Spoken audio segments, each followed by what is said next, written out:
We are currently automating test plan generation. Test plan is what when we are talking to EMC labs and also to customers, one of the challenges out there where many companies are struggling. Because I'm seeing again what I mentioned in the beginning, you have these different knowledge silos. So the customer knows a lot about the product, but maybe very little or just a few things about EMC. The EMC lab knows a lot about EMC, but little about the product. Because the test lab needs to know what standards they need to test for, what are the individual test cases, and therefore they need to understand the product very well. So, of course, test plans have to follow or conform to some standard. One thing that I have noticed quite often is that designers, unless they've gone through EMC testing multiple times in the past, or maybe they're familiar with pre-compliance testing, designers typically have no idea what standards they would even have to conform to. If a client is coming to work with DENPAFLUX,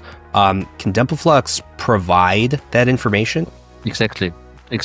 That's then the second step. So first step, if you know your test plan, then you can start searching the right lab to bring this together. And that's why we are also building up this ecosystem of EMC labs, so that we have also kind of a database knowing which lab can do what, and that the customer gets faster and easier access than the second step. As soon as you know what to test for and what the requirements are in each country, you can search for the right test lab who has the equipment ready, who has the infrastructure and the certification.